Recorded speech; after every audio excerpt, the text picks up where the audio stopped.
ಎಲ್ರಿಗೂ ನನ್ನ ಚಾನಲ್ಗೆ ಸ್ವಾಗತ. ಇವತ್ತಿನ ವಿಡಿಯೋದಲ್ಲಿ ನಾವೊಂದು ಸ್ನ್ಯಾಕ್ಸ್ ರೆಸಿಪಿ ನೋಡ್ಕೊಬರೋಣ. Egg box samosa. ಬನ್ನಿ, ತುಂಬ ಸಿಂಪಲಾಗಿ ಮಾಡ್ಕೋಬೋದು. ಯಾವ ರೀತಿ ಮಾಡೋದು ಅಂತ ನೋಡೋಣ. ಅದಕ್ಕೂ ಮುಂಚೆ ನನ್ನ ಚಾನಲ್ಗೆ ಹೊಸ ವ್ಯೂವರ್ಸ್ ಆಗಿದ್ರೆ ಚಾನಲ್ನ ಸಬ್ಸ್ಕ್ರೈಬ್ ಮಾಡಿಕೊಂಡು ವಿಡಿಯೋ ನೋಡಿ. ಮೊದಲಿಗೆ ಸಮೋಸ ಫಿಲ್ಲಿಂಗ್ನ ನಾವು ರೆಡಿ ಮಾಡ್ಕೊಳ್ಳೋಣ. ಅದಕ್ಕೆ ಒಂದು ಪ್ಯಾನ್ ಇಟ್ಕೊಂಡು ಅದಕ್ಕೆ ಆಯಿಲ್ ಹಾಕ್ಕೊಳ್ತಾ ಇದ್ದೆ. ಒಂದು 2 ಸ್ಪೂನಷ್ಟು ಆಯಿಲ್ ಹಾಕಿ ಅದಕ್ಕೆ ಒಂದು 2 ರಿಂದ 3 ಈರುಳ್ಳಿ ಚಿಕ್ಕದಾಗಿ ಕಟ್ ಮಾಡಿ ಹಾಕ್ಕೊಳ್ತಾ ಇದ್ದೇನೆ. ಈರುಳ್ಳಿ ಸ್ವಲ್ಪ ಫ್ರೈ ಆಗಲಿ, ಚೆನ್ನಾಗಿ ಫ್ರೈ ಆಗಲಿ. ಅದಾದಮೇಲೆ ಇದಕ್ಕೆ ಸ್ವಲ್ಪ ಕರಿಬೇವಿನ ಸೊಪ್ಪು, ಒಂದು ಎಳೆಯಷ್ಟು ಕರಿಬೇವಿನ ಸೊಪ್ಪನ್ನ ಚಿಕ್ಕದಾಗಿ ಕಟ್ ಮಾಡಿ ಹಾಕ್ಕೊಳ್ಳೋಣ. ಒಂದು ಒಳ್ಳೆ ಫ್ಲೇವರ್ ಕೊಡುತ್ತೆ ಕರಿಬೇವಿನ ಸೊಪ್ಪು. ನೆಕ್ಸ್ಟ್ ಇದಕ್ಕೆ ಬೇಯೋದಕ್ಕೆ ಉಪ್ಪನ್ನ ಹಾಕ್ಕೊಳ್ಳೋಣ. ಹಾಗೆಯೇ ಅರಶಿನ ಪುಡಿ ಒಂದು 1/4 ಸ್ಪೂನಷ್ಟು, ಪೆಪ್ಪರ್ ಪೌಡರ್, ನೆಕ್ಸ್ಟ್ ಸ್ವಲ್ಪ ಧನಿಯಾ ಪುಡಿ. ಅದಾದಮೇಲೆ ನಾನಿಲ್ಲಿ ಅಚ್ಕಾರದ ಪುಡಿ ಹಾಗೆಯೇ ಪಾನಿಪುರಿ ಮಸಾಲ ಹಾಕ್ಕೊಳ್ತಾ ಇದ್ದೀನಿ. ಒಂದು ಒಳ್ಳೆ ಫ್ಲೇವರ್ ಕೊಡುತ್ತೆ ಇದೆಲ್ಲ ಮಸಾಲೆ ಮಿಕ್ಸ್ ಆಗಿ ಹಾಕೋದ್ರಿಂದ.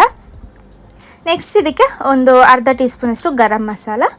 ಇದೆಲ್ಲ ಹಾಕಾದ್ಮೇಲೆ ಸ್ವಲ್ಪ ಒಂದು 2 ರಿಂದ 3 ಟೊಮೆಟೊ, ನಾನಿಲ್ಲಿ 2 ಟೊಮೆಟೊ ತೊಗೊಂಡಿದ್ದೀನಿ, ಅದೇ ಚಿಕ್ಕದಾಗಿ ಕಟ್ ಮಾಡಿ ಹಾಕ್ಕೊಳ್ತಾ ಇದ್ದೀನಿ. ಟೊಮೆಟೊ ಬೇಕಾದ್ರೆ ನೀವು ಸ್ಕಿಪ್ ಮಾಡ್ಕೋಬೋದು, ಬೇಕು ಅಂದರೆ ಹಾಕ್ಕೋಬೋದು. ಸೊ ನಮ್ಮ ಫಿಲ್ಲಿಂಗ್ ಇಲ್ಲಿ ರೆಡಿ ಆಯಿತು. ಇಷ್ಟೇ ಫಿಲ್ಲಿಂಗ್ ಸಾಕು. ನೆಕ್ಸ್ಟ್ ಒಂದು ಸಮೋಸ ಶೀಟ್ನ ತೊಗೊಂಡಿದ್ದೀನಿ. ಅದಕ್ಕೆ ಈ ರೀತಿ ಮಧ್ಯ ನಾವೇನು ಮೈದಾದು ಪೇಸ್ಟ್ ಹಾಕ್ಕೊಳ್ಳೋಣ. ಅದ್ರ ಮೇಲೆ ಈ ರೀತಿ ಇನ್ನೊಂದು ನೈಟು, ಲೈಕ್ ನಾವು ಯಾವ ರೀತಿ ಈ ಪಪ್ಸ್ ಎಲ್ಲ ಆಗುತ್ತಲ್ಲ ಆ ರೀತಿ ನಾವು ಇದರ ಒಳಗಡೆ ಫಿಲ್ಲಿಂಗ್ ಮಾಡ್ಕೋಬೇಕು. ಸೊ ಮೊದಲು ನಾವು ಫಿಲ್ಲಿಂಗ್ನ ಇಟ್ಟು ಅದ್ರ ಮೇಲೆ ಈ ರೀತಿ ಒಂದು ಬಾಯ್ಲ್ಡ್ ಎಗ್ನ ನಾವು ಹಾಕ್ಕೊಳ್ಳೋಣ. ನೆಕ್ಸ್ಟ್ ಇದನ್ನು ಪೇಸ್ಟ್ ಮಾಡ್ಕೊಳ್ಳೋಣ, ಕವರ್ ಮಾಡಿ ಪೇಸ್ಟ್ ಮಾಡ್ಕೊಳ್ಳೋಣ. ಸೊ ನೀವು ಯಾವ ಡಿಸೈನ್ ಬೇಕಾದ್ರೂ ನೀವು ಮಾಡ್ಕೋಬೋದು. ಸೊ ನೀವು ಏನಾದರೂ ಮನೆಯಲ್ಲಿ ಎಗ್ ಪಪ್ಸ್ ತಿನ್ನಬೇಕು ಅನಿಸಿದ್ರೆ ಈ ರೀತಿ ಟ್ರೈ ಮಾಡಿ, ಎಗ್ ಪಪ್ಸ್ ಟೇಸ್ಟೇ ಬರುತ್ತೆ. ಸೊ ಸ್ವಲ್ಪ ಡಿಸೈನ್ ಮಾಡ್ಕೊಳ್ಳೋಣ ಅಂಥೇಳಿ ನಾನಿಲ್ಲಿ ಈ ರೀತಿ ಕಟ್ ಮಾಡ್ಕೊಳ್ತಾ ಇದ್ದೀನಿ.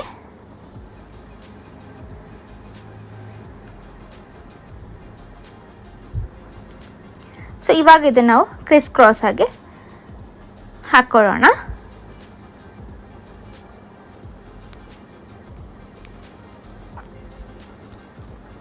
ಸೊ ಈ ರೀತಿ ಯಾವುದು ಟ್ರೈ ಮಾಡಿಲ್ಲ ಅಂದರೆ ಟ್ರೈ ಮಾಡಿ ನೋಡಿ, ತುಂಬ ಚೆನ್ನಾಗಾಗುತ್ತೆ. ಸೊ ನೆಕ್ಸ್ಟ್ ಈ ರೀತಿ ಫೋಲ್ಡ್ ಮಾಡ್ಕೊಳ್ಳೋಣ.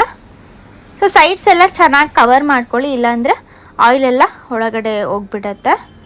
ಸೊ ಹಾಗಾಗಿ ಸೈಡ್ಸ್ ಎಲ್ಲ ಕವರ್ ಮಾಡ್ಕೊಳ್ಳಿ ಕರೆಕ್ಟಾಗಿ.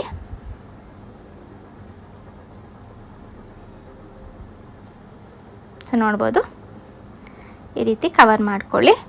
ನೆಕ್ಸ್ಟ್ ಎಲ್ಲದನ್ನು ಇದೇ ರೀತಿ ಮಾಡ್ಕೊಳ್ಳೋಣ. ನೀವು ಡಿಸೈನ್ ಬೇಡ ಅಂದರೆ ನೀವು ಹಾಗೆ ಕೂಡ ಮಾಡ್ಕೋಬೋದು. ಸೊ ನೆಕ್ಸ್ಟ್ ಇದನ್ನು ಆಯಿಲಲ್ಲಿ ಫ್ರೈ ಮಾಡ್ಕೊಳ್ಳೋಣ. ಆಯಿಲಲ್ಲಿ ಒಂದು ಹೈ ಸ್ಪೀಡಲ್ಲಿ ಇಟ್ಟು 1 ನಿಮಿಷನೂ ಬೇಡ, ಸ್ವಲ್ಪ ಗೋಲ್ಡನ್ ಬ್ರೌನ್ ಬರೋ ತನಕ ನೀವು ಫ್ರೈ ಮಾಡಿಕೊಂಡ್ರೆ ನಮ್ಮ ಇಲ್ಲಿ ಎಗ್ ಸಮೋಸ ಬಾಕ್ಸ್ ರೆಡಿ ಆಯಿತು.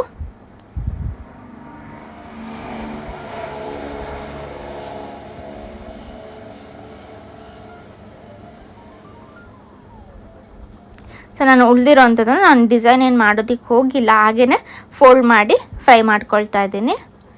ಸೊ ನೋಡ್ಬೋದು, ರೆಡಿ ಆಯಿತು ನಮ್ಮ ಸ್ನ್ಯಾಕ್ಸ್ ಇಲ್ಲಿ. ಸೊ ಇದನ್ನು ನೀವು ಸಾಸ್ ಜೊತೆ ತಿಂದು ಚೆನ್ನಾಗಿರುತ್ತೆ. ಸೊ ಇಷ್ಟು ಫ್ರೈ ಆದರೆ ಸಾಕು. ನಾವಿನ್ನು ಪ್ಲೇಟಿಂಗ್ ಮಾಡ್ಕೊಳ್ಳೋಣ. ಸೊ ನೋಡ್ಬೋದು, ಚೆನ್ನಾಗಿ ರೆಡಿಯಾಗಿದೆ. ಮೇಲೆ ಕ್ರಿಸ್ಪಿಯಾಗಿ ಹಾಗೆಯೇ ಒಳಗಡೆ ಫಿಲ್ಲಿಂಗ್ ಎಲ್ಲ ಆಗಿ ಚೆನ್ನಾಗಾಗುತ್ತೆ. ಟೇಸ್ಟ್ ಕೂಡ ತುಂಬ ಚೆನ್ನಾಗಿರುತ್ತೆ.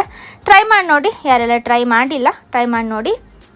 ಹೀಗೆ ನನ್ನ ವೀಡಿಯೋಸ್ಗೆ ಸಪೋರ್ಟ್ ಮಾಡ್ತಾಯಿರಿ. ಸೊ ನೋಡ್ಬೋದು ಒಳಗಡೆ ಎಷ್ಟು ಚೆನ್ನಾಗಿ ಬಂದಿದೆ ಅಂತ.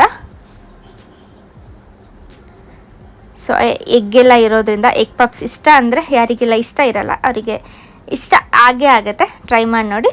ಇವತ್ತಿನ ವೀಡಿಯೋ ನಿಮಗೆಲ್ರಿಗೂ ಇಷ್ಟ ಆಯಿತು ಅಂತ ಅಂದ್ಕೊಳ್ತೇನೆ. ಇಷ್ಟ ಆಗಿದ್ರೆ ಲೈಕ್ ಮಾಡೋದನ್ನು ಮರಿಬೇಡಿ. ಹೀಗೆ ನನ್ನ ವೀಡಿಯೋಸ್ಗೆ ಸಪೋರ್ಟ್ ಮಾಡ್ತಾಯಿರಿ ಅಂತ ಹೇಳ್ತಾ ಈ ವಿಡಿಯೋನ ಇಲ್ಲಿಗೆ ಎಂಡ್ ಮಾಡ್ತಾ ಇದ್ದೀನಿ. Thank you for watching.